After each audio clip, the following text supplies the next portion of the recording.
আমাদের অধিকাংশ সাবস্ক্রাইবারদের কাছে গল্প কথার গল্পের নোটিফিকেশন হয়তো পৌঁছাচ্ছে না। সেই জন্য সকলের কাছে অনুরোধ করব, সাবস্ক্রাইব বাটনটি প্রেস করার সাথে সাথে বেল আইকন প্রেস করে অল করে নেবেন। আজকের গল্পটি সম্পূর্ণরূপে প্রাপ্তবয়স্কদের জন্য। আর হ্যাঁ, দুর্বল হৃদয়ের শ্রোতারা আজকের গল্প থেকে দয়া করে দূরে থাকবেন। আজ বিজ্ঞানের যুগে সুন্দরবনের প্রান্তরে প্রান্তরে বিদ্যুৎ পৌঁছে গিয়েছে। নির্মিত হয়েছে রাস্তাঘাট, সেতু, স্কুল, কলেজ, হাসপাতাল, পাকা বাঁধ বদলে দিয়েছে সুন্দরবনের জীবনযাত্রা। কিন্তু আজ থেকে 50 বছর পূর্বে সোদা মাটি, নোনা জলে ঘেরা জঙ্গলের মানুষজনের জীবনযাত্রা ঠিক এমনটা ছিল না। জীবন হাতে নিয়ে বাস করতে হতো তখন। বাস্তবিকেই তখনই ছিল জলে কুমির আর ডাঙায় বাঘ, সেই সাথে ছিল বিষধর সর্পকুলের আনাগোনা। তখনকার দিনে চিকিৎসা ব্যবস্থাও ছিল অনুন্নত, বলা যায় অপ্রতুল। তাই সর্পদংশনে প্রতি বছর মৃত্যু হতো প্রচুর মানুষের। এরপর বর্ষাকালে কলেরা মহামারীতে গ্রামকে গ্রাম উজাড় হয়ে যেত। এত প্রতিকূলতা সত্ত্বেও কোনো এক অজানা প্রাণশক্তিতে ভর করে সমস্ত বিপদকে পাশ কাটিয়ে বেঁচে থাকতো এখানকার মানুষগুলো। তবে বিপদ শুধুমাত্র এখানেই সীমাবদ্ধ ছিল না। এর সাথে সাথে রাতে ওঁত পেতে থাকত আরও এক বড় বিপদ, হাড় হিম করা ছোট্ট একটা শব্দ।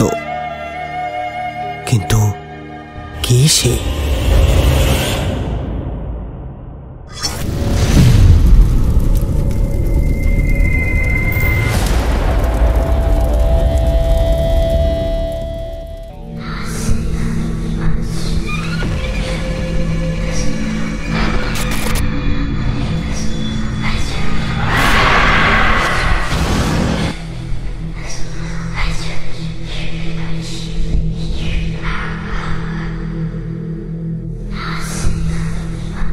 নমস্কার, আমি অয়ন।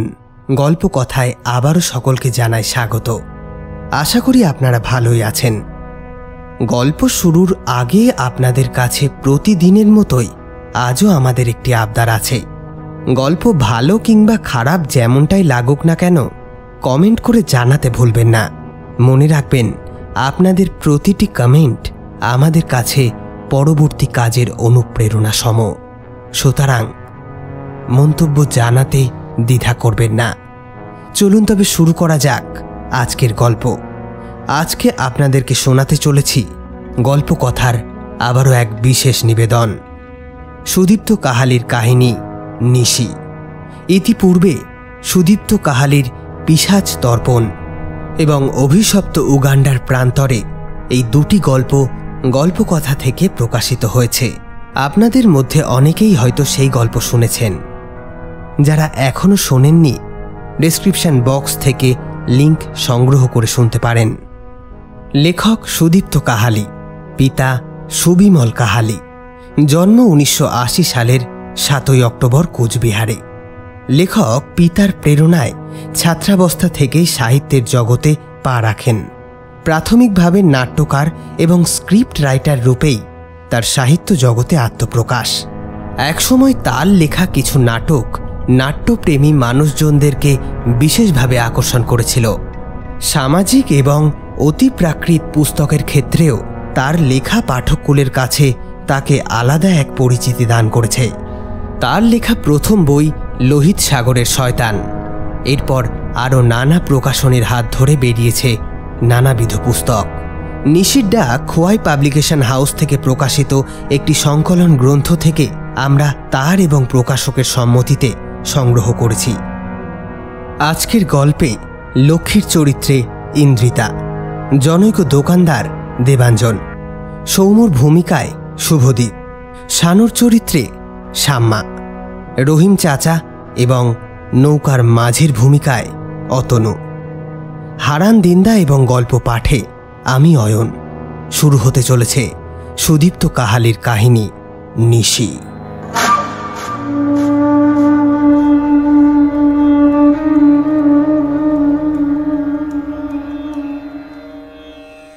হয় মাগি, কাল ভোর দুপুয়াব কালে আমারে ডেকে দিবি। শোবার আগে বউকে বলছিল হারান দিন্দা। হারান ছিল এই অঞ্চলের নামকরা মাঝি। জেলে নৌকার হাল ধরে পৌঁছে যেত সে সমুদ্রের গভীরে।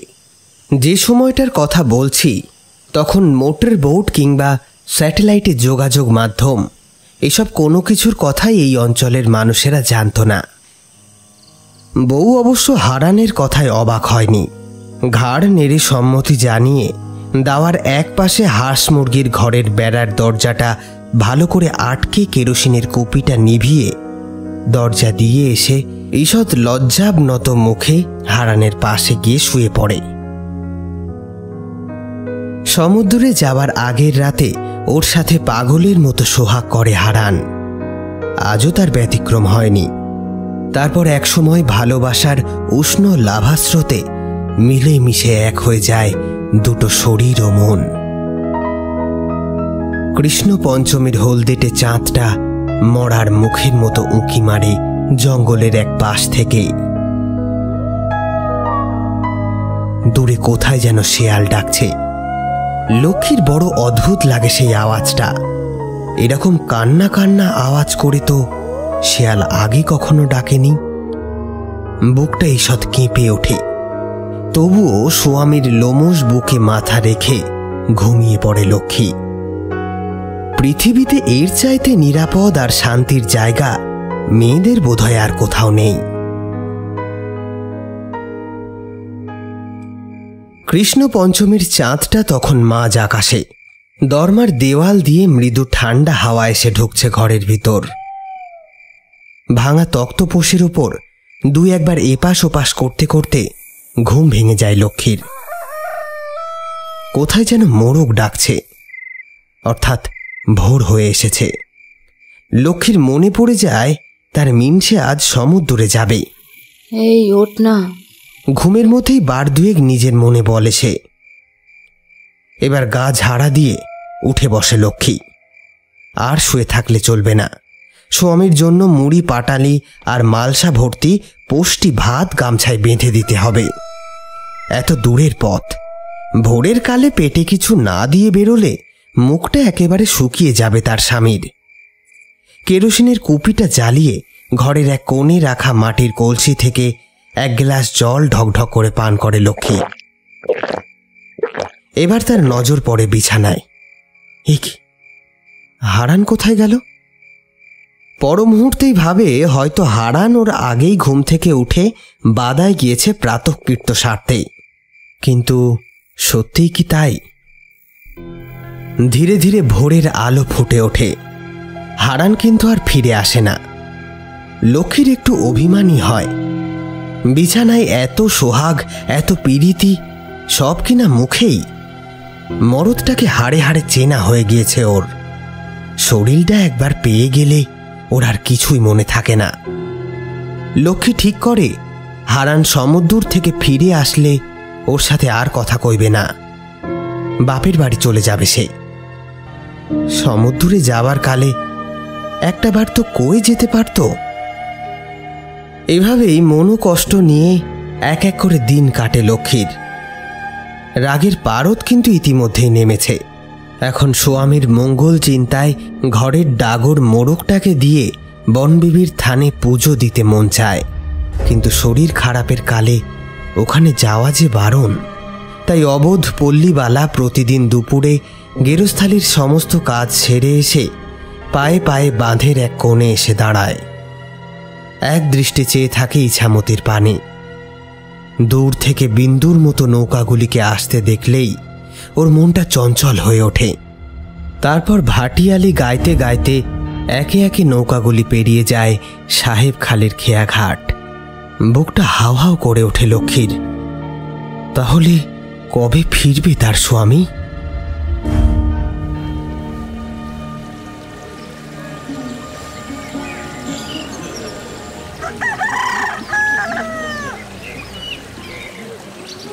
অবশেষে একদিন দুপুরে মাছ ধরে ফিরে আসে রহিম চাচার নৌকা। খেয়াঘাটে আজ আনন্দের জোয়ার। এতদিন পর বাড়ির মরদদের দেখা পেতে জেলে পাড়ার বউরা পায়ে পায়ে ছুটে এসেছে নদীর ঘাটে। নাক দিয়ে শিকনি ঝরে পড়া বাল বাচ্চাদের মলিন মুখেও আজ হাসির ছোঁয়া। তাদের বাবারা যে ফিরেছে।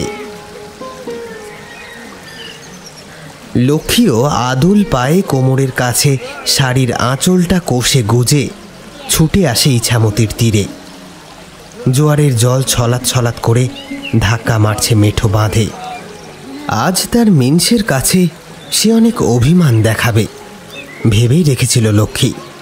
সেই সাথে এটাও ভেবেছিল বিকেলে হয়তো হারান নেবুখালির বাজারে ছুটবে তার জন্য আলতা টিপের পাতা আর কচি কলা পাতা রঙের শাড়ি কিনে আনতে। কিন্তু এ কি দেখছে সে? নৌকা থেকে ঝাঁক বোঝায় মাছ নিয়ে একে একে নামছে শিবু, গোপী, দিনে, মোল্লাপাড়ার আলম আর ওর ছোট ভাইটা। তবে কোথায় ওর মিনসে? দুরু দুরু বক্ষে ভাঙাচোরা নদীর বাঁধ থেকে ছুটে এসে নৌকার চাঙ্গায় নামে লক্ষ্মী। কিরে মা, কিছু কবি? অবাক হয়ে জানতে চায় দাড়িওয়ালা রহিম চাচা। অজানা এক আশঙ্কায় বুকটা কেঁপে ওঠে লক্ষ্মীর। সে কথা কইতে পারে না। রহিম চাচা খানিক সময় তার মুখের দিকে চেয়ে লক্ষ্মীর মনের প্রশ্নটা বুঝতে পেরে অবাক হয়ে বলে, তোর স্বামী মানে হারান না, সে তো এবার আমাগো লোকে যায় নাই। কেটলির ফুটন্ত বাষ্পের মতো অশ্রু আর যেন বাঁধ মানে না পল্লীবালার নয়নে। এই কদিনে ভালো করে ঘুম নেই, খাওয়া নেই। চোখের তলায় কে যেন নিখুঁতভাবে একমুচ করে কালি লেপে দিয়েছে, রক্তাল পতায় ঠোঁট জোড়া ফ্যাকাশে হয়ে। একেবারে তেল না পড়ে মাথার চুলগুলো রুক্ষ লালচে লাবণ্যহীন। এক ঝটকায় নৌকা থেকে নেমে সে পাগলের মতো বাঁধ ধরে ছুটতে থাকে। হারান, হারান কোথায় গেলি? হারান, হারান রে! কে আজ সান্ত্বনা দেবে ওকে? বাঁধের গায়ের বাবলা কাটায় রক্তাক্ত হয়ে যায় পা।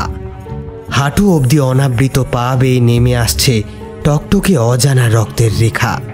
বনবিবি তার স্বামীরে কোথায় নিয়ে গেল?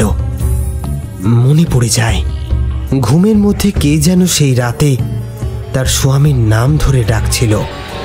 কে সে? না না, এই কিছুতেই হতে পারে না বনবিবি। আমার স্বামীরে তুমি রক্ষে করো। অশ্রুতে ঝাপসা হয়ে যায় চলার পথ। ঘরের উঠানে উনুনের কাঠ বৃষ্টিতে নিভে চাল শলা পাকিয়ে যায়। বিকেল গড়িয়ে সাঁঝের তারা আকাশে ওঠে। লক্ষ্মী তখনও স্বামীর নাম ধরে কাঁপা কাঁপা গলায় বন জঙ্গল আর খাড়ির পানে ডেকে চলেছে। কিন্তু সত্যি কখনো কি আর ফিরে আসবে হারান? সপ্তাহ খানেক পরের ঘটনা। হারানের নিরুদ্দেশের ব্যাপারটা গ্রামের সকলের মাথা থেকে প্রায় বেরিয়েই গিয়েছে। স্বাভাবিক ছন্দে কাটছে তাদের জীবন। রাত তখন অনেক। আকাশের হলদেটে চাঁদটা এক দৃষ্টিতে তাকিয়ে আছে এই ম্যানগ্রোভ বনানীর ক্যানভাসে। গাছের পাতা কাঁপিয়ে ফুরফুরে নোনা হাওয়া বয়ে চলেছে। সেই নোনা হাওয়ায় ভর করে ভেসে আসছে একটা মিষ্টি অথচ নারকীয় ডাক।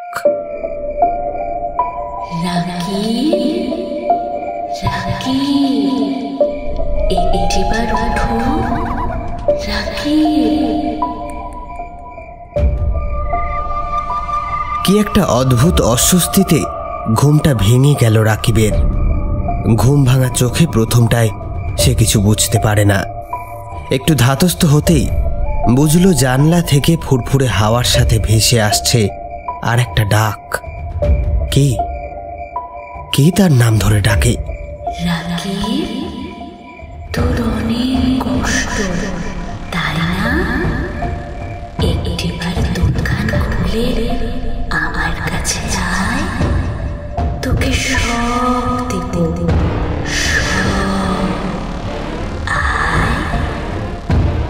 বন্ধ কুঠিরের এপারে রাকিবের মন ব্যাকুল হয়ে উঠল।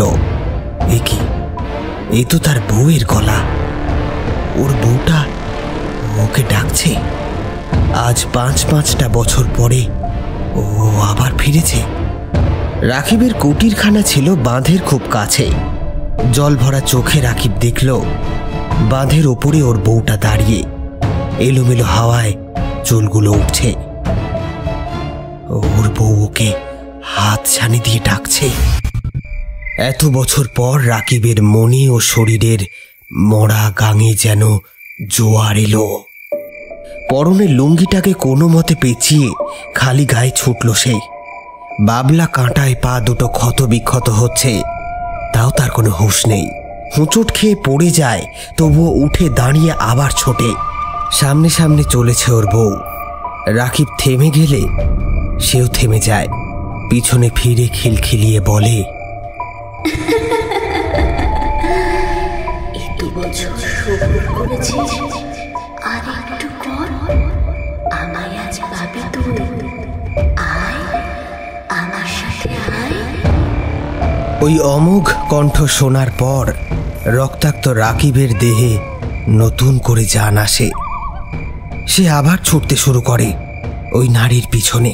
একটা রাত চড়া পাখি মধ্যরাতের ঘোষণা করে যায়।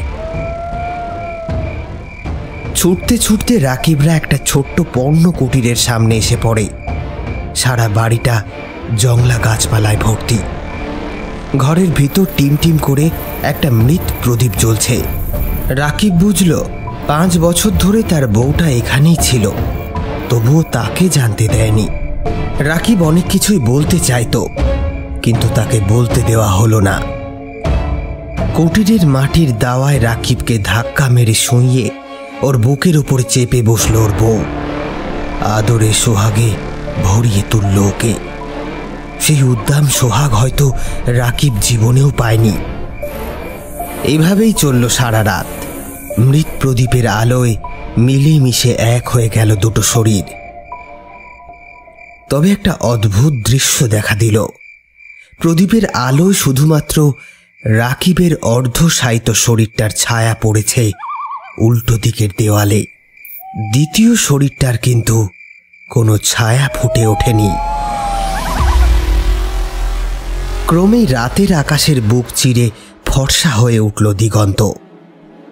রাকিবের ঘোর লাগা ভাবটা এখন অনেকটাই কেটে গিয়েছে। সেই সাথে সে অনুভব করল সারা শরীরে তার অসহ্য যন্ত্রণা। এ কোথায় এসে পড়েছে ও? পায়ের ক্ষত থেকে নিঃসৃত রক্ত ততক্ষণে শুকিয়ে লেপ্টে গিয়েছে চামড়ার সাথে। সম্পূর্ণ পা ক্ষত বিক্ষত। ঘোর লাগা ভাবটা খানিকটা কেটে আসতেই বুকের উপর একটা চাপ অনুভূত হলো। ও কি? ওর বুকের উপরে ওটা কে বসে? মুহূর্তে সব মনে পড়ে গেল রাকিবের। ওর বউটা বছর 5 আগে কলেরায় মারা গিয়েছিল। তাহলে সারা রাত যাকে নিজের বউ ভেবেছে সে অন্য কেউ, বরং সে কোনো মানুষই নয়, অন্য কিছু। এক প্রবল অট্টহাসিতে ফেটে পড়ল সেই নারী। রাকিব উঠতে চেষ্টা করলো, কিন্তু পারল না। এই এক রাতের মধ্যেই ওর চোখগুলো অক্ষি কোঠরে গত হয়েছে, হাত পা একেবারে শুকিয়ে বুড়িয়ে গিয়েছে। এই এক রাতের মধ্যেই কোনো এক অমোঘ শক্তিতে কেউ হরণ করেছে ওর যৌবন। ওইদিকে অট্টহাসি তখনও জারি। ওই নারীর কোমর অবধি ঘন চুলের আড়ালে উকি দিচ্ছে দুটো জলজলে লোভাতুর চোখ। রাকিব দেখল মেয়েটির হাতে ততক্ষণে উঠে এসেছে একটা ধারালো কুঠার। রাকিব চিৎকার করার প্রবল একটা চেষ্টা করল, কিন্তু পর মুহূর্তে সে অনুভব করল সে চিৎকার করতে পারছে না। সমস্ত শব্দ যেন তার মুখের ভেতরই কোথাও হারিয়ে যাচ্ছে, বোবা হয়ে যাচ্ছে যেন। এবার ওই ধারালো কোড়াল নেমে এলো রাকিবের গলা বরাবর। নিমেষে ধর থেকে মুন্ডুটা আলাদা হয়ে গেল। ওই প্রেতনির পণ্য কুটিরের মাটির দাওয়া ভেসে গেল রক্তের স্রোতে। কিছুক্ষণ ছটফট করে একেবারে থেমে গেল রাকিবের মুন্ডহীন দেহটা।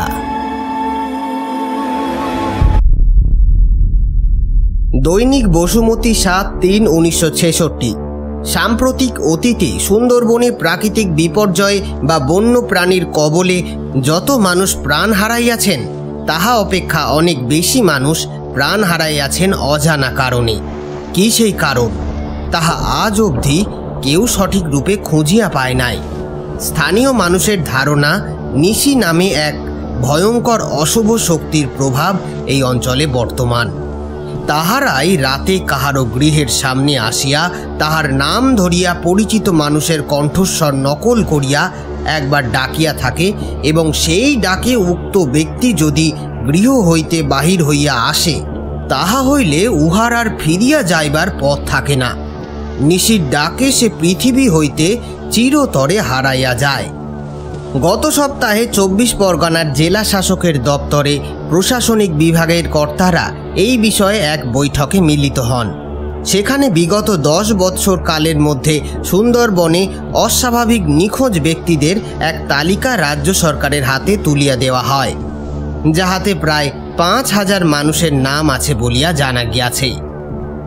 মাননীয় জেলা শাসক এই মর্মে জানান, ব্রিটিশ শাসনকালে এই রহস্যজনক নিখোঁজের বিষয়ে তদন্ত করিবার জন্য জনৈক সুদক্ষ পুলিশ অফিসারকে ব্রিটিশ গভর্নমেন্ট নিয়োগ করেন।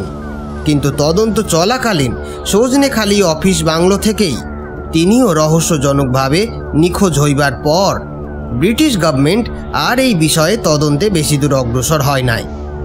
বর্তমানে সুন্দরবন বিষয়ক মন্ত্রীর পৌরোহিত্যে মুখ্যমন্ত্রী প্রফুল্ল সেন এই রহস্যজনক নিখোঁজ সংক্রান্ত বিষয় লইয়া এক তদন্ত কমিটি গড়ার জন্য সুপারিশ করেন। জানা গিয়াছে রাজ্য সরকার এই বিষয়ে দর্শন বিভাগের জনৈক পদত্যাগী অধ্যাপককে দায়িত্ব দিতে বিশেষভাবে আগ্রহী। উক্ত অধ্যাপক মাত্র ৫ মাস চাকুরির মেয়াদ পূর্ণ হইবার পরই ভারতীয় দর্শন ও তন্ত্র বিষয়ে গবেষণা করিবার জন্য চাকুরি হইতে অব্যাহতি নেন। এত ব্যক্তি থাকিতে রাজ্য সরকার কেন একজন পদত্যাগী অধ্যাপককে এই কাজের দায়িত্ব দিতে চান? সাংবাদিকদের এই প্রশ্নের উত্তর দিতে ২৪ পরগনা জেলার মাননীয় জেলা শাসক সম্পূর্ণরূপে অস্বীকার করেন।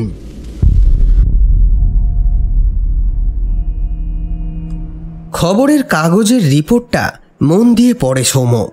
সে জানত আজ হোক কিংবা কাল সরকার তাকে এই দায়িত্ব দিতে চাইবে। কিন্তু অতীতে যখন সেই পুঁথিটা নিয়ে মুখ্য সচিবের সাথে আলোচনা করতে চেয়েছিল তিনি ওকে সময় দেননি। সৌম্যর সেসব কথা মনে পড়ে যায়। প্রশাসনের অনেক উচ্চ পদস্থ অফিসাররা সেই সময় পাগল বলে তাকে নিয়ে অনেক হাসাহাসিও করেছিল। তাই বাধ্য হয়ে কাজে ইস্তফা দিয়ে গবেষণার কাজে হাত লাগিয়েছিল সে। আজ আবার তার মতামতকেই গুরুত্ব দিতে চাইছে রাজ্য সরকার। সৌম্য আজ মুখিয়ে আছে এই কাজটাকে চ্যালেঞ্জ হিসেবে গ্রহণ করতেই। কিন্তু দেরি হয়ে যায়নি তো? বুকটা একবার যেন কেঁপে ওঠে ওর। দেয়ালে টানানো তারা মায়ের ছবিটার দিকে চেয়ে ২ হাত জোর করে প্রার্থনা করে সৌম্য। মা গো, তুমি আমাকে শক্তি দাও, আমি যেন সফল হতে পারি, সুন্দরবনের এইসব অসহায় মানুষের মুখে যেন হাসি ফোটাতে পারি। জয় মা তারা। ঠিক এই সময় রক্ত জবার মালা থেকে একটা ফুল ছিঁড়ে পড়ে ওর মাথায়।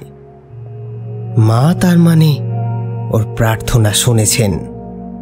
মুখটা চকচক করে ওঠে সৌম্যর। আচমকা টেবিলের ওপরে রাখা ফোনটা বেজে ওঠে। এগিয়ে গিয়ে ফোনটা হাতে তুলে নেয়। কলটা এসেছে রাজ্যের মুখ্য সচিবের দপ্তর থেকে। Hello, okay sir, yes sir, yes sir, I am ready to go. ২-১ কথা বলে রেখে দেয় সৌম্য। হাতে আর মাত্র ২ দিন, তারপর তাকে রহস্য ভেদ করতে ছুটে যেতে হবে সুন্দরবনের গহনে। ম্যানগ্রোভ অরণ্যের বুকে এমন কি অভিশাপ লুকিয়ে আছে যা প্রতি বছর এতগুলো করে নিরীহ প্রাণ কেড়ে নিচ্ছে? জানতে হবে তাকে। যদিও সে এটাও জানে এই রহস্য ভেদ করতে গেলে তারও হয়তো একই দশা হতে পারে। কিন্তু রহস্য উদ্ঘাটনের এই অদম্য ইচ্ছেই বোধহয় তাকে টানছে সুন্দরবনের ওই গহীন অরণ্যের দিকে।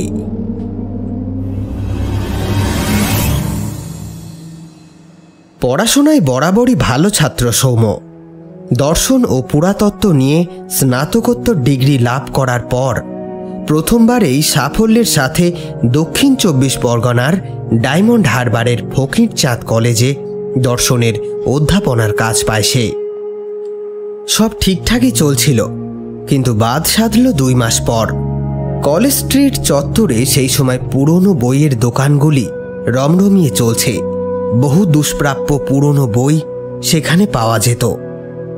হয়তো টাকা দিয়ে তার দাম কেউ কখনো দিতে পারবে না। সাধারণত কলেজে চাপ না থাকলে প্রতি শনিবার কলেজ থেকে ফিরে সন্ধেটা সৌম এই সমস্ত দোকানগুলিতেই ঘুরে ঘুরে কাটাত। কিছুক্ষণ বইপত্র ঘেঁটে কফি হাউসে খানিকক্ষণ সময় কাটিয়ে হ্যারিসন রোড থেকে ট্রাম ধরে সোজা বালিগঞ্জ ফাঁড়ির বাসায়। সৌমুর বাবা মা মারা গিয়েছে সেই ছোটবেলায়। একমাত্র আইনজীবী কাকার কাছে সে মানুষ। বিয়ে থাওয়া করেনি কাকা। কিছুদিন আগে তিনিও গত হয়েছেন। কাজেই এত বড় বাড়িতে এখন লোক বলতে শুধু 2টো প্রাণী, সৌম ও পুরনো কাজের লোক রঘুদা। অধ্যাপনা শুরু করার মাস 2 মধ্যে কলেজ স্ট্রিটের সেই দোকানগুলির একটি থেকেই রহস্যময় পুঁথিটা সংগ্রহ করেছিল সৌম। পুঁথিটা কিভাবে পেল এবং তাতে কি কি বর্ণিত ছিল, এই বেলা সেইটা বলে রাখা যাক। সেদিনও অভ্যাস মতো পুরনো বইয়ের দোকানে ঢু মারতে এসেছিল সৌম। ঝিরিঝিরি বৃষ্টিতে সন্ধে নেমে এসেছে বেশ তাড়াতাড়ি। কলেজ স্ট্রিট চত্বরের বিজলি বাতিগুলি জ্বলে উঠেছে এর মধ্যেই। তখন হ্যালোজেন বাতির প্রচলন হয়নি, তাই রাস্তার মোড়ে মোড়ে ল্যাম্পপোস্টের মাথায় ঠুলি পড়ানো 100 ওয়াটের বাল্বগুলোর টিমটিমে আলোয় ছিল ভরসা। সেই আলোতে ভালো করে অন্ধকার কাটার পরিবর্তে কেমন যেন আলো আধারে লাগতো পরিবেশটাকেই। ফুটপাতের ওপরেই পুরনো বইয়ের দোকান ইলিয়াসের। বারবার আসা যাওয়ার সুবাদে সৌমকে চিনে গিয়েছে সে। সৌম তার দোকানে ঢুকে ইশারায় ইলিয়াসকে কেরোসিনের বাতিটাকে ওপরের তাকের দিকে ধরতে বলে। শেলফের বাঁ দিকের কোনায় রংচটা বিবর্ণ একটা বই। ইলিয়াসকে দিয়ে বইটা পাড়িয়ে পাতা উল্টাতে থাকে সৌম। বহুদিনের পুরনো বই, সাহেবী আমলের কোনো এক নামী প্রকাশনীর। লেখকের নামটা দেখে ঈষৎ চমকে যায় সে। Luis Peter. এই নামটা ইতিপূর্বে শুনেছে ও। ভারতীয় দর্শন ও আধ্যাত্মবাদকে ভালোভাবে জানতে এ দেশে এসেছিলেন এই আইরিশ সাহেব। কিন্তু লুইস সাহেবকে বেশি দিন ভারতবর্ষে দেখা যায়নি। আবার দেশেও ফিরে যাননি তিনি। অনেকে বলেন ভারতীয় আধ্যাত্মবাদ তথা তন্ত্রের প্রতি আকৃষ্ট হয়ে তিনি নাকি হিমালয়ে পাড়ি দেন। আবার অনেকে বলেন সুন্দরবনের গহন অরণ্যে তাকে নাকি দেখা গিয়েছে। তবে এর সত্যাসত্য প্রমাণ কেউ দিতে পারেনি। কীটদষ্ট হলদে ঝুরঝুরে হয়ে যাওয়া বইয়ের পাতাগুলো উল্টাতে থাকে সৌম। বইটার প্রথম 2-4 পাতায় বিশেষ কিছু নেই, তবে তার পরের এক পাতার প্রথমে কিছু সংস্কৃত শ্লোক লেখা। তার তলায় একটা সাবহেডিং, নিশি ডাক of Sundarban from the angle of Indian ancient history and তন্ত্রম। সম্ভবত নেটিভ ল্যাঙ্গুয়েজে খুব একটা সড়গড় ছিলেন না সাহেব, তাই সংস্কৃত আর ইংরেজিতেই বইয়ের বেশিরভাগটা তিনি লিখেছেন। তা বইটা কত দিতে হবে? মুখ তুলে ইলিয়াসের কাছে জানতে চায় সৌম। আগে বাবু, গত সপ্তাহে বইটা এইছে, আজ অব্দি কেউ লেড়ে সেরে দেখে নাই। আপনি যা দেবেন তাই চলব। সৌম 5 টাকার একটা নোট বাড়িয়ে দেয়। আনন্দে চকচক করে ওঠে ইলিয়াসের চোখ জোড়া। তখনকার 5 টাকা এখনকার 100 টাকার চেয়ে কোনো অংশে কম নয়। ট্রামে করে বাড়ি ফেরার পথে বইয়ের পাতা উল্টে পাল্টে দেখতে থাকে সৌম। বইটির প্রথম কয়েকটা পাতা নিতান্তই গতানুগতিক হলেও তারপর রয়েছে সুন্দরবন সম্বন্ধে অনেক দুষ্প্রাপ্য ও দুর্লভ ইতিহাস। বইটির মতে সুন্দরবনের সভ্যতা বহু প্রাচীন, যা খ্রিস্টপূর্বাব্দের। তখন সুন্দরবন ছিল এদেশের অন্যতম এক বাণিজ্য নগরী তথা জনবসতি। এরপর খ্রিস্টীয় ২য় শতকে চাঁদ সওদাগর এখানে এক নগরী পত্তন করেন। সেই সময়টাই এখানকার মানুষ ভয়ে এক লৌকিক অপদেবী শানুর ভক্ত হয়ে উঠেছিল। শানু আক্ষরিক অর্থে ছিল ডাইনি। তখনকার যুগেও মারণ, উচাটন প্রভৃতি নিচু মানের তন্ত্র সাধনায় সে ছিল সিদ্ধহস্ত। অধুনা সুন্দরবনের প্রান্ত দেশে সমুদ্রের তীরে এক পর্ণ কুঠিরে সে বাস করত। পুরুষালী চেহারার মরদদের প্রতি ছিল তার দুর্বলতা। তাদেরকে বশ করে তার কুঠিরে এনে সারা রাত ধরে শানু তাদেরকে ভোগ করত। পরের দিন সকালে কুঠারের আঘাতে সেই অচৈতন্য পুরুষটাকে দ্বিখণ্ডিত করত সে। পর্ণ কুঠিরের উঠান ভেসে যেত রুধির ধারায়, আর শানু অর্জন করত সেই পুরুষের সবটুকু শক্তি। কিন্তু তার অপরিসীম চাহিদা কে দমন করবে? এরপর একদিন সে প্রেম নিবেদন করে বসে সুন্দরবনের তদানন্তের নৃপতি রাজা বজ্রবল্লকে। বজ্রবল্ল ছিলেন বিবাহিত, আর সবচাইতে বড় কথা, তিনি জানতেন শানুর সমস্ত কুকর্ম। তাই প্রথমেই বজ্রবল্ল শানুকে অস্বীকার করে, কিন্তু শানুর পক্ষে সেটা মেনে নেওয়া সম্ভব হয় না। ফলে তন্ত্রযুদ্ধে সে রাজাকে আহ্বান জানায়। অসি হাতে তৈরি হয় নির্ভীক রাজা বজ্রবল্ল। অবশেষে নিচু মানের সাধনায় ধীরে ধীরে বজ্রবল্লকেও বশ করতে থাকে শানু। এদিকে বজ্রবল্ল খোঁজ নিয়ে জেনেছিল এক সরোবরের শ্বেতপদ্মের ভিতর এক কীটের মধ্যে নাকি রক্ষিত আছে শানুর পরমায়ু। নিঃশ্বাস প্রশ্বাস বন্ধ রেখে সরোবরের সেই পদ্মফুল মাটিতে তুলে এনে সেই কীটকে সংহার করতে পারলে মৃত্যু হবে শানুর। সুন্দরবনবাসীরাও মুক্তি পাবে এক অভিশাপের গহ্বর থেকে। অসি হাতে সেই সরোবরে লাফিয়ে পড়েন রাজা বজ্রবল্ল, তুলে নেন সেই শ্বেতপদ্ম। তারপর সাঁতরে ডাঙায় উঠে অসির আঘাতে ফালা ফালা করেন সেই ফুলটাকে। কিন্তু অসীম তন্ত্রের বলে বলিয়ান শানুকে কে হারাবে? তাই রাজা বজ্রবল্ল সেই কীটকে সংহার করার আগের মুহূর্তেই অচৈতন্য হয়ে পড়েন। বলাই বাহুল্য, তার সেই চেতনা আর কখনো ফিরে আসেনি। তবে এদিকে শানু তার মানবী রূপ হারায়। তার অতৃপ্ত আত্মা ধীরে ধীরে সুন্দরবনকে পরিণত করে জনশূন্য অরণ্যে। তারপর কেটে গিয়েছে বহুকাল।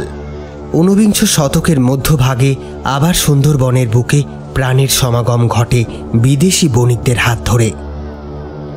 এক আইরিশ সাহেব তখন জঙ্গল কেটে সুন্দরবনের বসতি স্থাপনে উৎসাহ যোগান। তিনি বলেছিলেন তার শরীরে প্রাণ থাকতে কোনো অতৃপ্ত আত্মা একজন মানুষকেও এখান থেকে নিয়ে যেতে পারবে না। তার কথায় বিশ্বাস করেছিল এই দেশের মানুষজন। ধীরে ধীরে সুন্দরী গড়ান অরণ্যের মাঝে আবার গড়ে ওঠে জনবসতি। ভালোই কাটছিল দিনগুলো। কিন্তু এক চন্দ্রগ্রহণের রাতে আবার শক্তি সঞ্চয় করে শানু। রাজা সরোবরে নেমে সেই শ্বেতপদ্মকে অসির আঘাতে ফালা ফালা করেছিলেন অশ্বিনী পূর্ণিমায়, যার বাংলা তারিখ ছিল 17। শানু জানত এমন একটা দিন এলে সে আবার ফিরে আসতে পারবে পূর্ণ শক্তি নিয়ে। সেদিন তাকে আটকাতে পারবে না সেই আইরিশ সাহেব লুইস পিটার। পিটারকে সেই চন্দ্রগ্রহণের রাতেই প্রস্তরখণ্ডে পরিণত করে শানু আবার শুরু করবে তার ধ্বংসলীলা। একের পর এক পুরুষকে সে নিশির ডাকে তুলে নিয়ে আসবে তার কাছে। আবার সুন্দরবনের বুকে জনবসতি নিঃশেষ হতে থাকবে। পুস্তকটি লিখতে গিয়ে এই আশঙ্কাই করেছিলেন পিটার সাহেব। অবশ্য তার কারণও ছিল। হিমালয়ের বুকে প্রকৃত সদ্গুরুর নিকট দীক্ষা নিয়েছিলেন তিনি।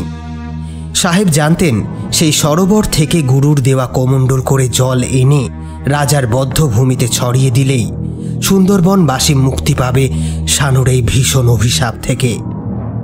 কিন্তু তা পারেনি লুইস। বরং বলা ভালো, তাকে সে কাজ করতে দেয়নি শানু। সুন্দরবন পৌঁছানোর আগে এক নৌকাডুবিতে সে হারিয়ে ফেলে তার হাতের কমণ্ডলও। তারপর 2-4 জন তাকে দেখেছেন বলে দাবি করলেও কেউ আর তার হদিশ পায়নি। সুন্দরবনের মানুষ বিশ্বাস করেন লুইস পিটার আজও সুন্দরবনের বুকে এক পাথরের মাঝে ঘুমিয়ে থাকেন।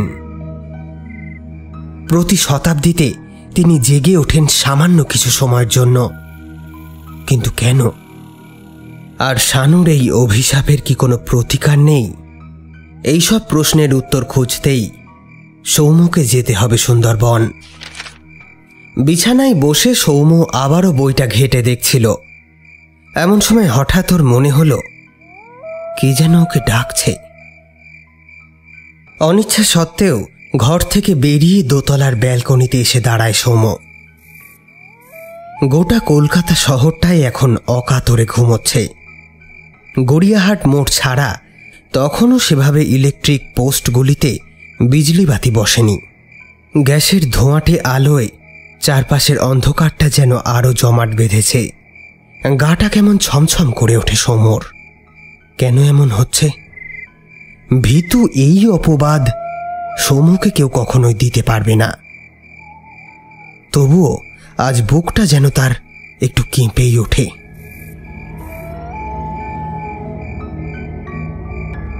হঠাৎ সে দেখল রাস্তায় কৃষ্ণচূড়া গাছটার নিচে গ্যাস বাতির তলায় কে যেন দাঁড়িয়ে। এক নজর দেখে মনে হয় নারী মূর্তি, তবে এত রাতে কে হতে পারে? সামান্য কিছুক্ষণ রাস্তার কুকুরগুলি আচমকায় দল বেঁধে ডেকে ওঠে। সঙ্গে সঙ্গে একটা মৃদু হাসির আওয়াজ ভেসে আসে। তারপর সব নীরব, শুনশান চারিদিক। কুকুরের ডাকও থেমে গিয়েছে। এমন সময় হঠাৎ বলা নেই কওয়া নেই আকাশ কাঁপিয়ে ঝমঝমিয়ে বৃষ্টি নামল। সৌম্য তড়িঘড়ি ঘরে এসে দরজা বন্ধ করে দেয়।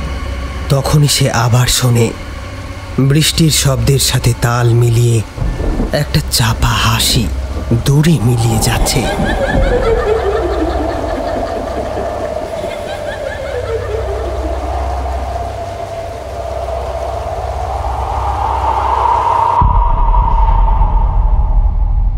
পরের দিন সকালে মর্নিং ওয়াকে বেরিয়ে গত রাতের সেই কৃষ্ণচূড়া গাছটির নিচে 5-5টা কুকুরকে মরে পড়ে থাকতে দেখে সৌম্য। কাল কাক ভোরে রওনা হতে হবে আমাকে সুন্দরবনের গহনে। সুন্দরবনকে নিশির অভিশাপ থেকে মুক্ত করার স্বপ্ন আমার বহুদিনের, কিন্তু আমার মতো বহুজন ব্যর্থ হয়েছে এ কাজে। অ্যাডভেঞ্চারের নেশায় তারা সুন্দরবনে পা রেখেই হারিয়ে গেছে নিশির ডাকে। আমার সেই পরিণতি হবে না তো? লুইস পিটারের বই ও নিশি সংহার মন্ত্রম পুঁথিটা আমাকে এই বিষয়ে অনেক অজানা তথ্য জানতে সাহায্য করেছে, কিন্তু পিটার সাহেবও তো এই কাজে সফল হতে পারেননি। অবশ্য আমি এসব নিয়ে ভাবি না। তারা মায়ের মন্ত্রপুত কবজ রয়েছে আমার সাথে। মাই হয়তো আমাকে পথ দেখাবেন। আর অশ্বিনী পূর্ণিমার রাতে শানু যতটাই শক্তি সঞ্চয় করুক, ওই রাতে সে কিছুতেই আমার কোনো ক্ষতি করতে পারবে না, কারণ আমার জন্ম কোজাগরি পূর্ণিমার রাতেই। তাও যদি মৃত্যুর করাল হাতছানির কাছে আমি হেরে যাই, তাহলে সেই পবিত্র পুঁথি, এই ডায়েরি ও পিটার সাহেবের বইটা তার জন্য রেখে যাব, আগামী দিনে যে সুন্দরবনকে এই অভিশাপ থেকে মুক্ত করতে চাইবে। আমার বিশ্বাস এই জিনিসগুলো তাকে নিশ্চয়ই সাহায্য করবে। হে প্রাচীন সুন্দরবনের মহান প্রজাবৎসল রাজা বজ্রবল্ল, তুমিও আমার সহায় হও, আমাকে শক্তি যোগাও। যে কাজ তুমি করে যেতে পারোনি, সে কাজে যেন আমি সফল হতে পারি। ডায়েরিতে আরো অনেক কিছু লিখে যায় সৌম্য। পেন্ডুলাম লাগানো দেওয়াল ঘড়িটায় রাত 10টার ঘন্টা বাজে। বালিগঞ্জ ফাঁড়ি থেকে শিয়ালদা স্টেশনের ট্রাম গুমটি অবধি ট্রাম চলে বটে, কিন্তু সকাল 6টার আগে সে ট্রাম পাওয়া যাবে না। কাজেই গাড়িতে যাওয়াটাই সুবিধাজনক হবে ওর পক্ষে। রাতে হালকা কিছু খেয়ে আলো নিভিয়ে শুয়ে পড়ে সৌম্য। তবে ঘুম কিন্তু কিছুতেই আসতে চায় না। আগের রাতের মতো আজও মনের মধ্যে সেই অস্বস্তিটা হয়ে চলেছে। অবশেষে ঘুমের মধ্যেই ঘড়িতে 12টার ঘন্টা বাজে। সেই সাথে সে আজ আবার শোনে গত রাতের মতো সেই হিম শীতল হাড় কাঁপানো হাসিটা। বিছানায় শুয়ে সে শুনতে পাচ্ছে। আর আজকের হাসির আওয়াজটা গত রাতের থেকে আরো পরিষ্কার। সেই সাথে কাঁপা কাঁপা গলায় নারী কণ্ঠে কিছু কথাও ভেসে আসছে। কে এই রহস্যময় নারী? এত রাতে প্রতিদিন রাস্তার উপরে কি করে সেই? সৌম্য একবার ভাবে লোকাল থানায় ফোন করে বিষয়টা জানাবে, কিন্তু রাস্তায় একটা মেয়েকে এত রাতে দেখে থানায় ফোন করলে সেটা হাস্যকর দেখাবে বলে আর তার ফোন করা হয়ে ওঠে না। এইসব আরো নানান কথা ভাবতে ভাবতে অবশেষে ঘুম চলে আসে ওর চোখে। ভোর 3টেই টাইম পিস ঘড়ির অ্যালার্মে সৌম্য ধর্মর করে উঠে বসে। প্রাতকৃত সেরে আধ ঘন্টার মধ্যে সে ফ্রেশ হয়ে নেয়। ততক্ষণে সৌরভ পৌঁছে গিয়েছে। এমন সময়ও শোনে সদর দরজায় সৌরভ পাগলের মতো ধাক্কাচ্ছে। সৌরভ তো কখনো এরকম আচরণ করে না। গাড়ি চালক হিসেবে সৌরভ যথেষ্ট বিনয়ী এবং ওদের পরিবারের গাড়ি চালাচ্ছে প্রায় 5 বছর ধরে। সৌম্য চটজলদি স্লিপারটা পায়ে গলিয়ে তড়িঘড়ি সিঁড়ি বেয়ে নেমে আসে। কদিন আগে সিঁড়ির বাল্বটা কেটে গিয়েছে, সেটা আর পাল্টানো হয়ে ওঠেনি, তাই সিঁড়িটা ঘুটঘুটে অন্ধকার। ছুটে গিয়ে সদর দরজাটা খুলে দিলে সৌরভ হুড়মুড়িয়ে ঘরের মধ্যে প্রবেশ করে। ভীষণ রকম হাঁপাচ্ছে ও, কিন্তু পিছনে ওটা কি?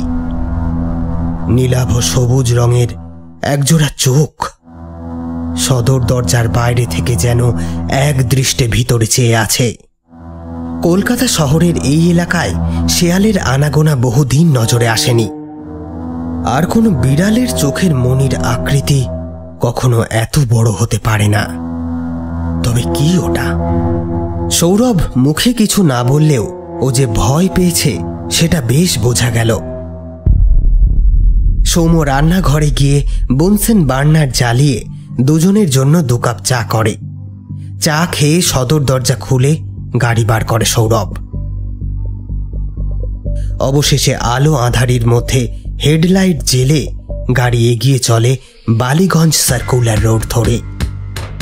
এখন বালিগঞ্জ থেকে শিয়ালদা যাওয়ার একাধিক রাস্তা থাকলেও সেই আমলে এই বালিগঞ্জ সার্কুলার রোডই ছিল একমাত্র ভরসা। হ্যাঁ, পার্ক সার্কাস ময়দানের ডান দিক দিয়ে আর একটা রাস্তা অবশ্য ছিল, কিন্তু রাতে ওই রাস্তা দিয়ে যাবার সাহস কোনো চালকই দেখাতো না। কারণটা না হয় নাইবা বললাম। যাই হোক, পুরনো আমলের গাড়ি হলেও শুনশান রাতের রাস্তায় আধা ঘন্টার মধ্যেই শিয়ালদা স্টেশনে পৌঁছে যায় সৌম্য। আজ তাকে বহু প্রতিকূলতার সম্মুখীন হতে হবে সুন্দরবনের ওই প্রত্যন্ত অঞ্চলে পৌঁছাতে, কারণ শানু পদে পদে তাকে বিপদে ফেলতে চাইবে। ভারতীয় প্রাচীন তন্ত্র সাধনার উপর গবেষণা করতে গিয়ে সে জেনেছে শানু খুব নিম্ন মার্গের ফালাচু তন্ত্রের সাধিকা।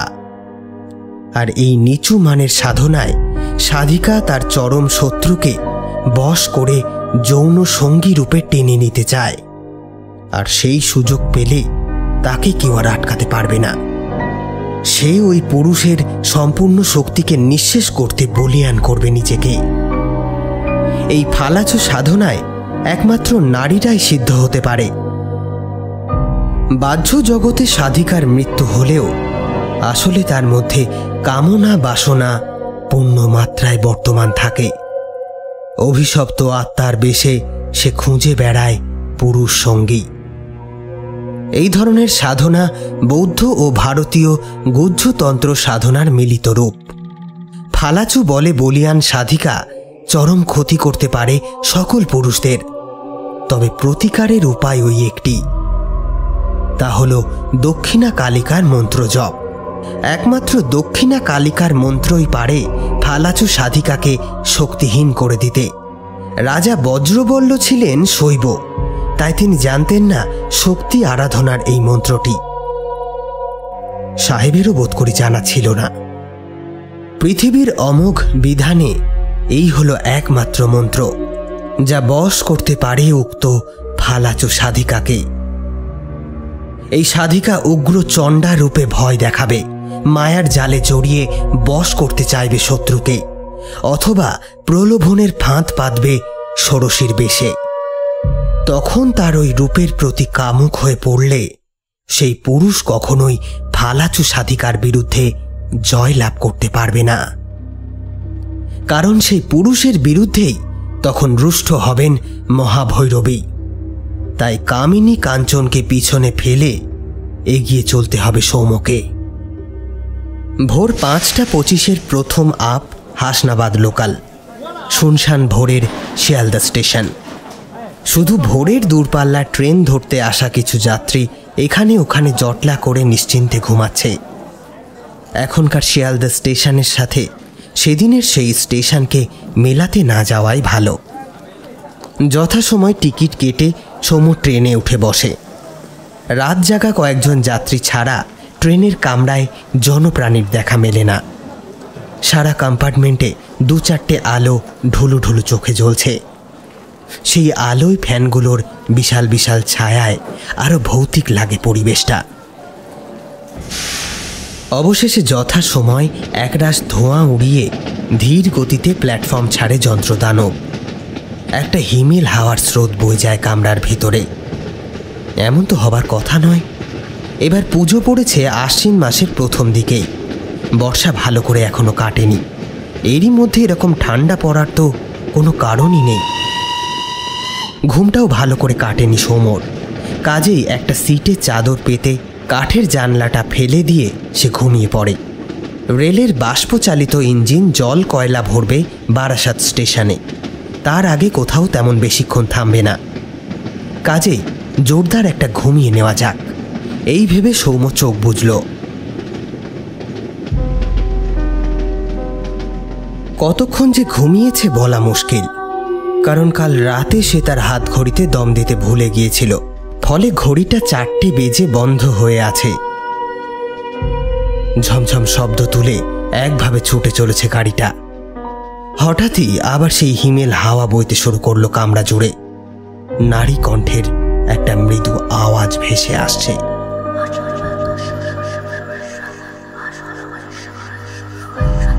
শব্দটা কেমন যেন চেনা চেনা লাগে সৌম্যর। সে তার বাড়িতেও এই শব্দটি পেয়েছে। নিঃশ্বাস বন্ধ রেখে সৌম্য বোঝার চেষ্টা করে কথাগুলি।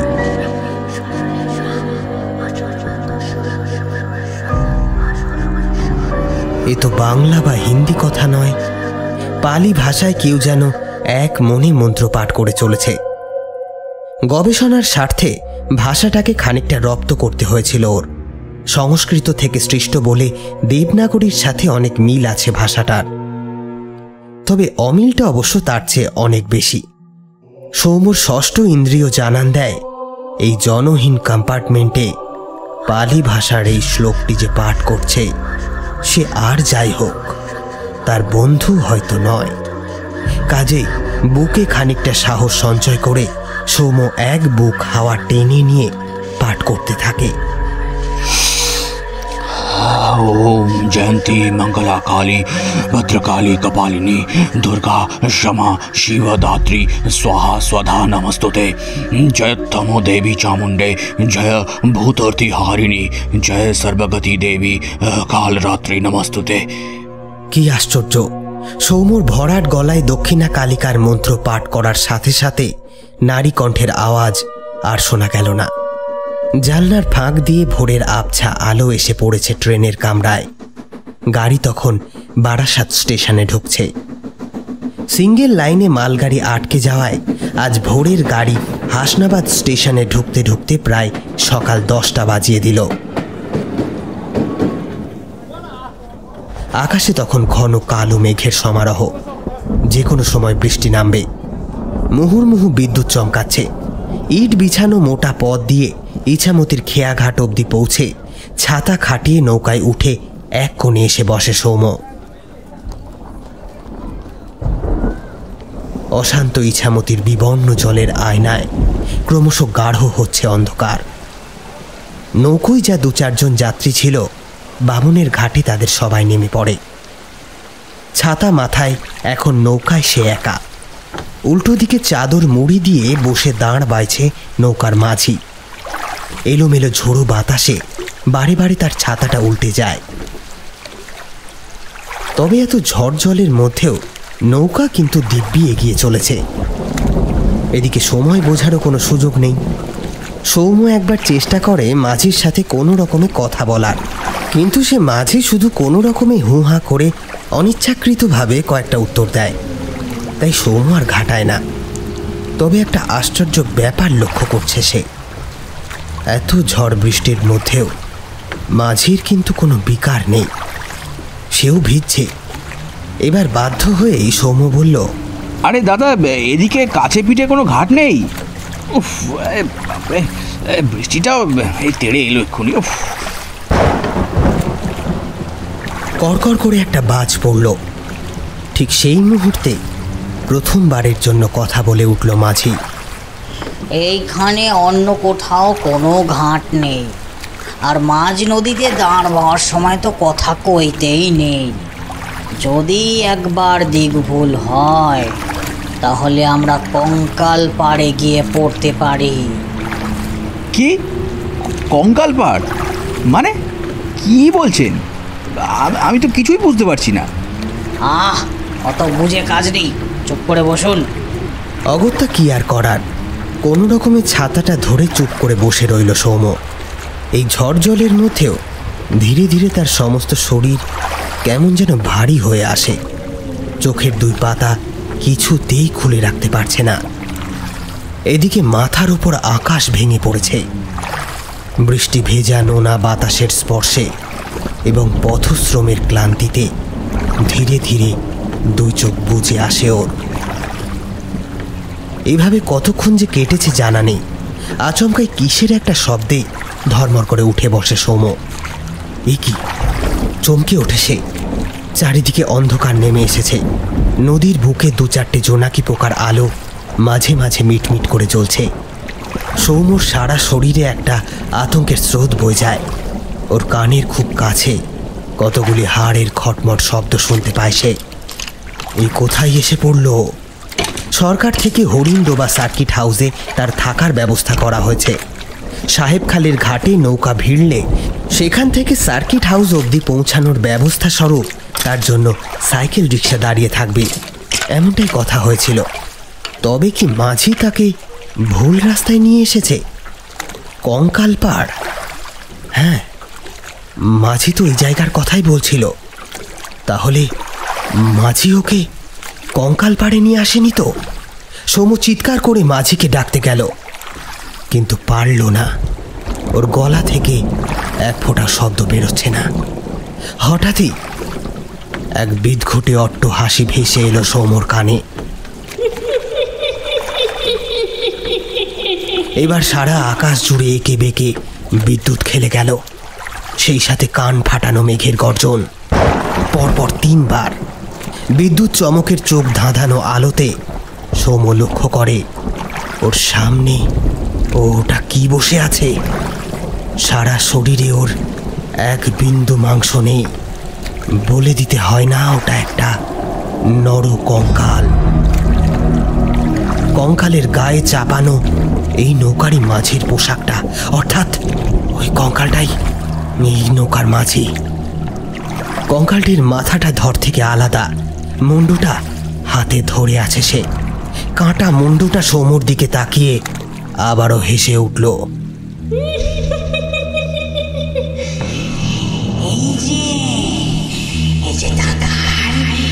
এইটাই হলো কঙ্কাল পাড়। এখানে যে আসে সে আর ফেরে না। এবার সেই ভীষণ কঙ্কাল এক হাত বাড়িয়ে এগিয়ে আসছে তার দিকে। তার থেকে সৌম্যর দূরত্ব খুবই সামান্য। কঙ্কালটির গা থেকে মরা পচা গন্ধে গা গুলিয়ে বমি আসতে লাগলো সৌম্যর। কিন্তু ও জানে সাহস হারালে চলবে না। চোখ বন্ধ করে চিৎকার করে উঠল সে, মাগো মাগো, মা বিপদ তারিণী, মা রক্ষা করো আমাকে। আর ঠিক তখনই, শয়তান, কি ভাবিছিলি তুই এই বাবুর জানটা নিয়ে নিবি? আমি বাঁচিয়ে থাকতে কখনো সেটা হতে দিবনি। আয় বাবু, তুই মোর নৌকায় উঠে আয়, তোর কোনো ডর নাই। নিঝুম রাতের নীরবতা খান খান হয়ে যায় সেই আওয়াজে। পুনরায় বিদ্যুতের চমকে সৌম্য দেখতে পেল তাদের নৌকার সমান্তরালে চকিতে একটি ডিঙি নৌকা এসে লেগেছে। এতটুকু সময় নষ্ট না করে প্রাণ বাঁচাতে সৌম্য লাফিয়ে পড়ল সেই নৌকায়। তবে সেই নৌকায় আশ্রয় পেলেও ভয় কিন্তু তার কাটেনি। কে এই বীরঙ্গনা উন্মাদিনী? সে কি আদেও মানবী, না কোনো মায়াবী রাক্ষসী? সে কি তার ভালো চায়, নাকি আরো কোনো বড় বিপদের ফাঁদ পেতে সে শেষ করতে চাইছে সৌম্যকে? খুব দ্রুত জল চিরে ঝড় বৃষ্টি মাথায় করে এক অজানা ঘাটে এসে নৌকাটি ভেড়ে। এত সময় নৌকায় একসাথে থাকতে থাকতে একটিও কথা হয়নি মেয়েটির সাথে। এবার সেই প্রথম বলল, তুই লেমি আয় বাবু, তোর কোনো ডর নাই। বড় আন্তরিক লাগে অজানা নারী কণ্ঠটি। জোয়ার এসেছে নদীর বুকে। নোনা জল পাড়ের সুন্দরী হেতালের বনে ঢাকা চড়ায় ধাক্কা খেয়ে ছলাৎ ছলাৎ আওয়াজ তোলে। সেই অজানা নারীর আহ্বানে সৌম্য এক লাফে নৌকা থেকে নেমে পড়ে। কর্দমক্ত পায়ে বারবার পা পিছলে যেতে চায়। নীরবে হাতটা বাড়িয়ে দেয় সেই নারী, যেন সে কত দিনের পরিচিত। সেই রহস্যময়ী নারীকে অনুসরণ করতে করতে কাক ভেজা হয়ে এক গ্রাম্য কুঠিরে এসে প্রবেশ করে সৌম্য। বাইরে তখন বৃষ্টি আবারও জোর কদমে শুরু হয়েছে। আমাকে আপনি কোথায় নিয়ে এলেন? তুই ডর পাসনি বাবু, তোর কোনো ক্ষতি আমি হতে দিব লাই। তুই তুই ভিজে পোশাকটু বদলা, আমি 4টে ভাতের জোগাড় করি। মাটির ঘরের এক পাশে আধ ভাঙা কাঠের চৌকি, তার ওপরে সুতির মশারি খাটানো। ঘরের ভিতর মৃদু আলো ছড়িয়ে দিচ্ছে একটি হ্যারিকেন।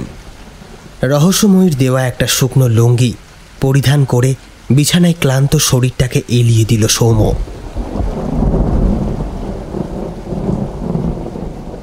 ঘণ্টা কয়েক পর সেই মহিলারই ডাকে ওর নিদ্রা ভাঙে। ঘুম ঘুম চোখে ঘরের দাওয়ায় বসে দেশি মুরগির ঝোল আর মোটা চালের ভাত দিয়ে পরম তৃপ্তিতে নৈশভোজ সারে সে। মনের মধ্যে তবুও তার একটা কৌতূহল রয়েই যায়, কেন এই রহস্যময়ী তাকে মৃত্যুর হাত থেকে আজ বাঁচালো? কেনই বা সে এত আন্তরিক তার প্রতি? এর উত্তর কে দিতে পারে? সৌম্যর মাথায় তখন এসবই ঘুরছে।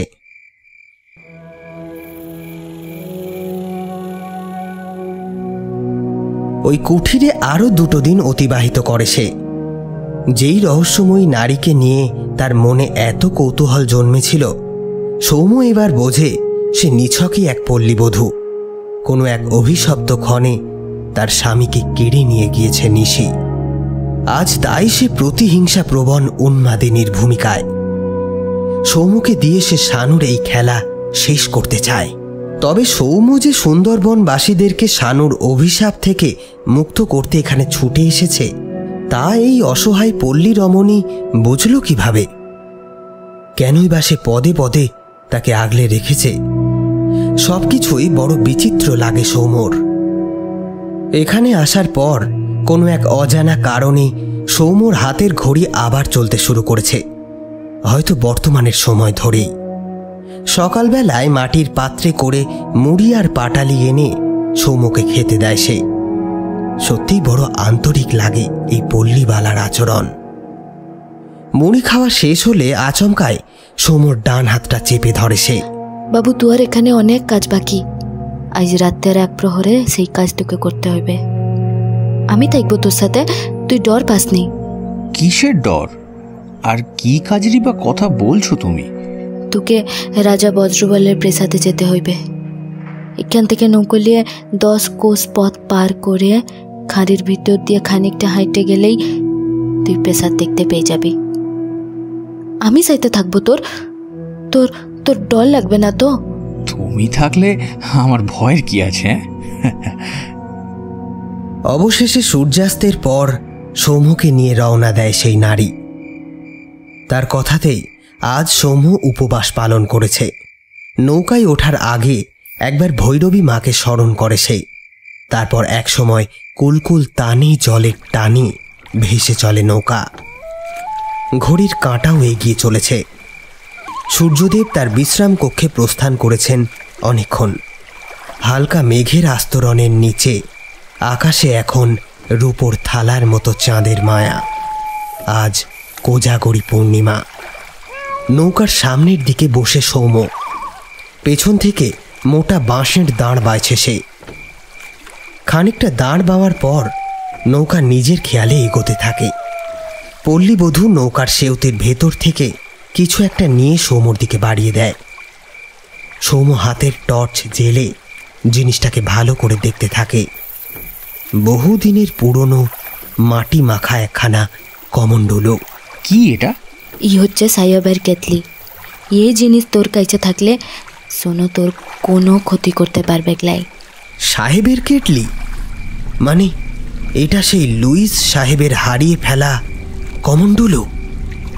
কিন্তু এত বছর পর কোথা থেকে এটা উদ্ধার হলো? আর এই পল্লীবালাই বা কে? এহেন নানান প্রশ্ন এসে ভিড় করতে থাকে সৌম্যর মনের ভিতর। কোন সাহেবের কথা বলছো তুমি? ওই যে পিটা সাহেব, ও প্রত্যেক দিন রাত্রে আমায় স্বপ্নে দেখা দেয়। ওই তো আমায় বলেছিল যে শহর থেকে এক বাবু আসবে, সেই পারবে সানুকে শেষ করতে। জানিস বাবু, সানু কিন্তু সব জানতে পেরে গিয়েছিল। ও তোরে খতম করবে বলে তোর ঘর অবধি ধাওয়া করেছিল, কিন্তু তোর মাথায় মায়ের আশীর্বাদ আছে বলে ও কিচ্ছু করতে পারে ক্লাই। তার মানে পরপর 2 দিন তার বাড়ির নিচে ল্যাম্পপোস্টের তলায় যাকে সে দেখেছিল, সেই রহস্যময়ী নারী মূর্তিটাই তাহলে শানু। আর ট্রেনে সেই যে নারী কণ্ঠে পালি ভাষায় শ্লোক পাঠ করতে সে শুনেছে, সেটাও নিশ্চয়ই। সৌম্যর বুঝতে আর বিশেষ কিছু অসুবিধা হলো না কেন দক্ষিণাকালীর মন্ত্র পাঠ করার সাথে সাথে সেই আওয়াজ সেদিন মিলিয়ে গিয়েছিল। সৌম্য আর কৌতূহল ধরে রাখতে না পেরে সরাসরি এবার পল্লীবালার কাছে জানতে চায়, তুমি কে? আমার নাম নক্কি। মোদের গ্রামে গিয়ে যারেই কইবি নক্কি পাগলির ঘর যাব, সেই মোর ভিটা দেখাই দেবে তোকে। লক্ষ্মী? এই নামটা তো খবরের কাগজে পড়েছিল সৌম্য।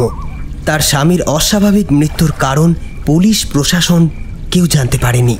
শোনা যায় অসহায় মেয়েটা স্বামীর শোকে একসময় নাকি পাগল হয়ে গিয়েছিল, তারপর কেউ আর ওর খোঁজ নেয়নি। এমন তো কতই ঘটেছে অভিশপ্ত সুন্দরবনের এই বুকে। ভদ্র শিক্ষিত সমাজের সেসব খোঁজ নেবার সময় কোথায়? নোকে আমায় পাগল ডাইনি কয়। তুই ক বাবু, আমি কি সত্যি পাগল? আমি কি সত্যিই ডাইনি? চোখের জল আর বাদ মানে না। অচেনা অজানা পুরুষ মানুষটার সামনে হাউ হাউ করে কাঁদতে থাকে সে। সৌম্যরও বুক চিরে একটা দীর্ঘশ্বাস বেরিয়ে আসে। এই পৃথিবীটা বড়ই নিষ্ঠুর লক্ষ্মী। তার মন চায় ওই অসহায় মেয়েটির মাথায় হাত রেখে একটু সান্ত্বনা দিতে, চোখের জলটা মুছিয়ে দিতে।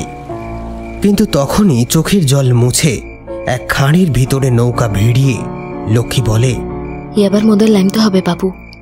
সৌম্য টর্চ জ্বালে। তার টর্চের আলো খাঁড়ির চারপাশে বৃষ্টি ভেজা সুন্দরী গাছের গায়ে পড়ে হারিয়ে যেতে থাকে। লক্ষ্মী নৌকা থেকে এক লাফে নেমে কাছে দিয়ে একটা গাছের সাথে নৌকাটা বেঁধে ফেলে। তারপর সৌম্যর দিকে হাত বাড়িয়ে দেয়। তুই ডর পাসলি বাবু, আমি শরীর মন্দনের মন্তর জানি। কোনো লতা বা দক্ষিণ রায়ের চালা মোদের ক্ষতি করতে পারবে ক্লাই। টর্চের আলো জ্বালিয়ে খুব সন্তর্পণে সৌম্য লক্ষ্মীর সাথে এগোতে থাকে।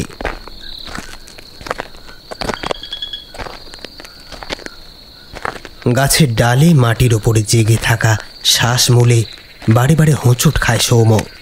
কাদায় পিছলে যায় তার 2 পা। অজানা রাত জাগা প্রাণীর আওয়াজে বারে বারে শিউরে ওঠে সে। খানিক বাদে লক্ষ্মীর পিছু পিছু এক ভাঙা চোরা ইটের পাঁজরার সামনে এসে দাঁড়ায় সৌম্য। এই হলো রাজা বজ্রবল্লের প্রাসাদের ধ্বংসাবশেষ। একসময় হয়তো কল্লোলিনী নগরী ছিল এটা, তবে আজ স্থানটি সভ্যতা আর লোকচক্ষুর আড়ালে সেই সমস্ত ইতিহাসকে সম্বল করে প্রহর গুণে চলেছে মাত্র। আজও বহু ঐতিহাসিক এই ধ্বংসাবশেষের হদিশ হয়তো জানতেই পারেনি। আর জানলেই বা এই গহন অরণ্যে জীবনের মায়া তুচ্ছ করে কেই বা আসতে যাবে। তুই এখানে দাঁড়া বাবু। একটা গাছের নিচে সৌম্যকে দাঁড়াতে বলে কোথায় যেন চলে গেল লক্ষ্মী। 15 মিনিট কেটে যায়, লক্ষ্মীর কোনো দেখা নেই। এদিকে মেঘ কেটে পূর্ণিমার মরা জ্যোৎস্নার আলো জঙ্গলের ভিতরে এসে পড়েছে। ধ্বংসস্তূপের জন্য এখানে জঙ্গল কিছুটা হালকা। নির্মল জ্যোৎস্নায় যতদূর চোখ যায় এই ধ্বংসস্তূপ, এই বনানী সবাই যেন ঘুমিয়ে আছে। এই দৃশ্য দেখতে দেখতে খানিকটা মোহাচ্ছন্ন হয়ে পড়েছিল সৌম্য। হঠাৎই ওর কানে দূর থেকে একটা আওয়াজ ভেসে আসে। ধীরে ধীরে পরিষ্কার হতে থাকে সেটা।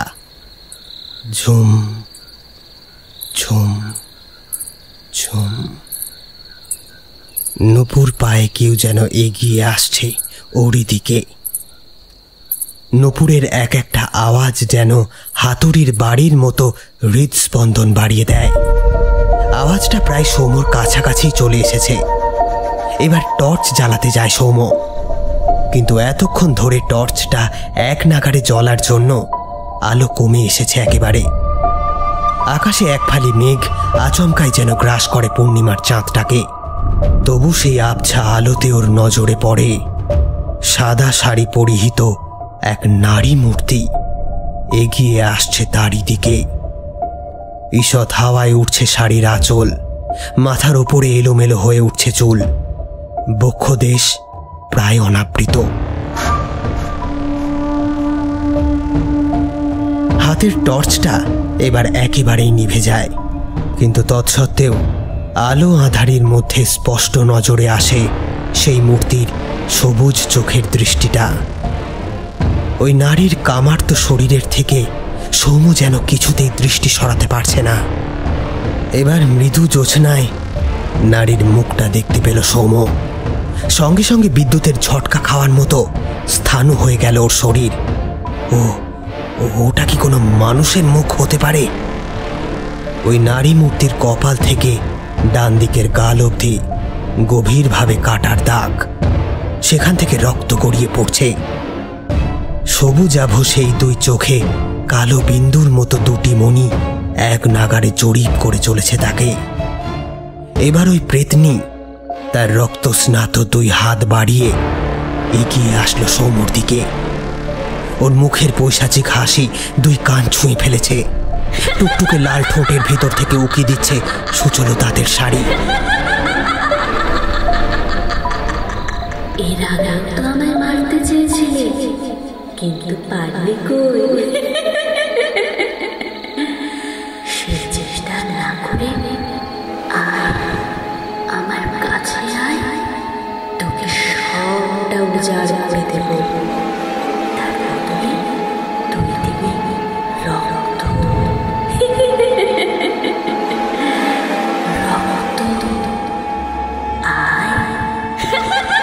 আর সহ্য করতে পারে না সৌম্য।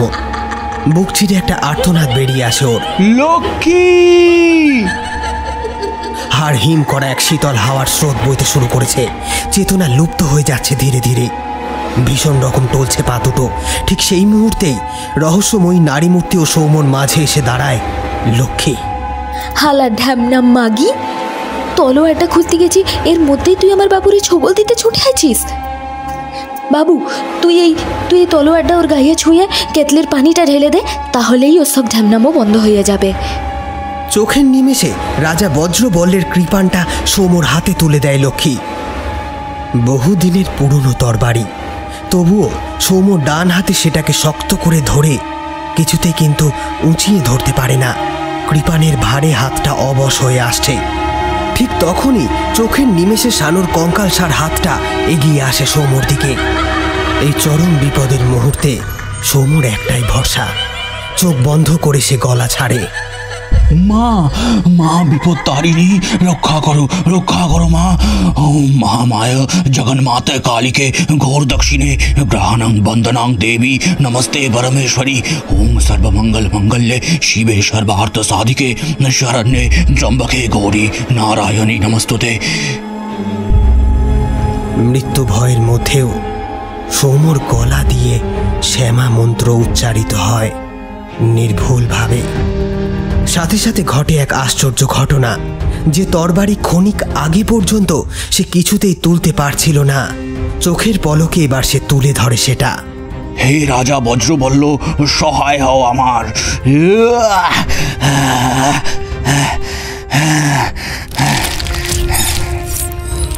বলতে বলতে মুহূর্তের মধ্যে তরবারি দিয়ে আঘাত করে সেই কঙ্কালটাকে। তারপর কমণ্ডলুর জলটা ছড়িয়ে দেয় সেখানে। সঙ্গে সঙ্গে এক প্রবল আর্তচিৎকার করে হাওয়ায় মিশে যেতে থাকে শানুর কঙ্কাল সার দেহটি। ওদিকে মেঘ কেটে গাছের ফাঁক দিয়ে পূর্ণিমার আলো এসে পড়েছে সারা অরণ্য জুড়ে। এবার সেই জ্যোৎস্নায় চারিদিক যেন উদ্ভাসিত হলো। এমন সময় সৌম্য দেখল মুহূর্তের মধ্যে যেন প্রাণ ফিরে এসেছে সেই ধ্বংসস্তূপে। রূপালী পর্দার মতো দুজনে দেখতে পায় বিশাল রাজপুরীর সামনে দাঁড়িয়ে তারা। চারিদিকে সবুজে ঘেরা ছবির মতো সুন্দর এক রাজত্ব। খানিক দূরে নদী তীরে এক কোলাহল মুখর নগরী। ঘোড়া ছুটিয়ে তাদের সামনে এসে থামে এক ব্যক্তি। পরনে নৃপতির পোশাক। উনি কি তবে রাজা বজ্রবল্ল? সুদর্শন পুরুষালী এক মূর্তি ঘোড়া থেকে নেমে আশীর্বাদ করে দুজনকে। তারপর আবারও মিলিয়ে যায় সেই চিত্র।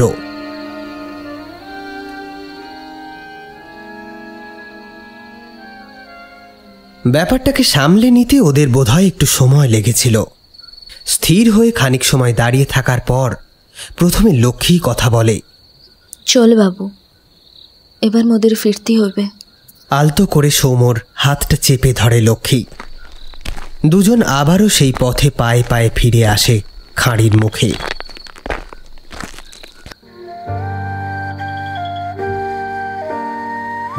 লক্ষ্মী যখন তার ভিটেতে ফিরে আসে, আকাশ তখন ফর্সা হতে শুরু করেছে।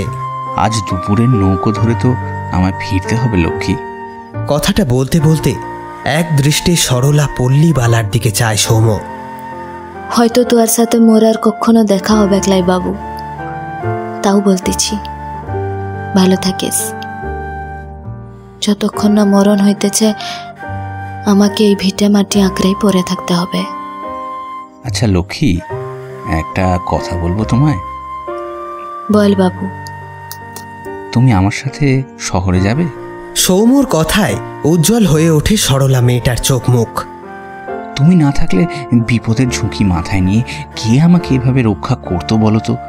তুই না থাকলে কে বিপদ মাথায় করে এই গ্রামের মানুষগুলারে বাঁচাইতে ছুটে আসতো বল? আবেগে বিহল হয়ে আসে লক্ষ্মীর কণ্ঠস্বর। কেনই বা হবে না?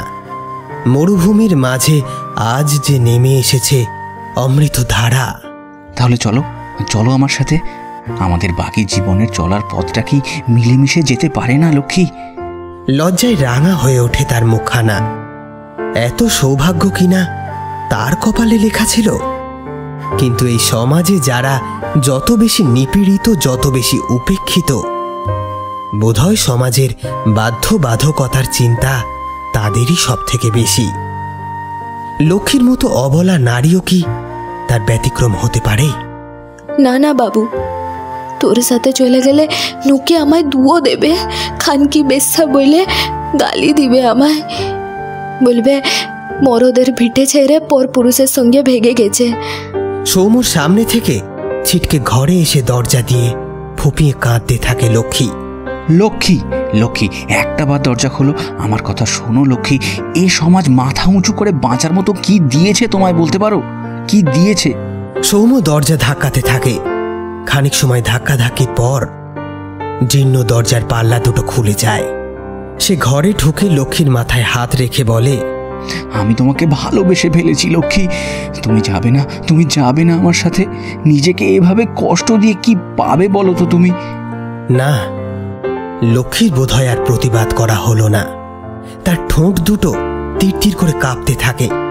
সৌম্যর এ হেন কথায় এবার বোধহয় সে তার শেষ প্রতিবাদের ভাষাটুকুও হারিয়ে ফেলল।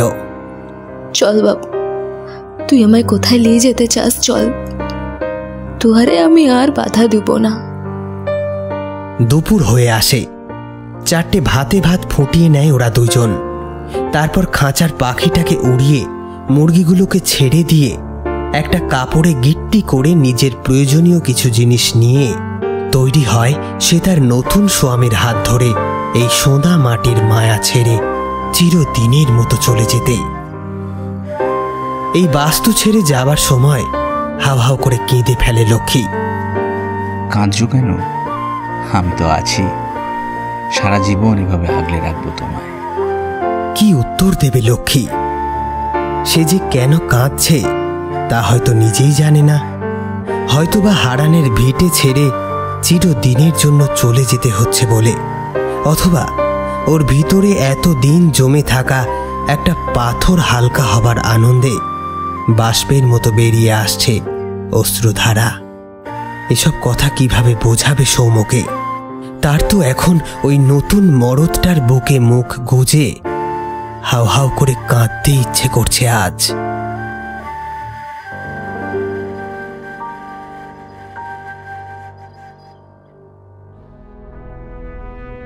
আপনারা শুনছিলেন সুদীপ্ত কাহালির কাহিনী নিশি। গল্পটি কেমন লাগলো কমেন্ট বক্সে জানিয়ে যেতে ভুলবেন না। যে সমস্ত শ্রোতা বন্ধুরা এখনও আমাদের চ্যানেলটিকে সাবস্ক্রাইব করেননি তারা অতি সত্বর চ্যানেলটি সাবস্ক্রাইব করুন এবং প্রেস করে দিন বেল আইকন। আজকের গল্পে অতিরিক্ত শব্দ সংযোজনে অতনু, পর্ব পরিচালনায় এবং পোস্টার ডিজাইনিংয়ে আমি অয়ন। আমাদের অফিসিয়াল পার্টনার ফেসবুক গ্রুপ ভূতান্বেষী। আজ এই পর্যন্তই। পরবর্তী সপ্তাহে হাজির হব আবারও কোনো হাড় হিম করা গল্প নিয়ে। ততক্ষণ সুস্থ থাকুন, শুনতে থাকুন গল্প কথা।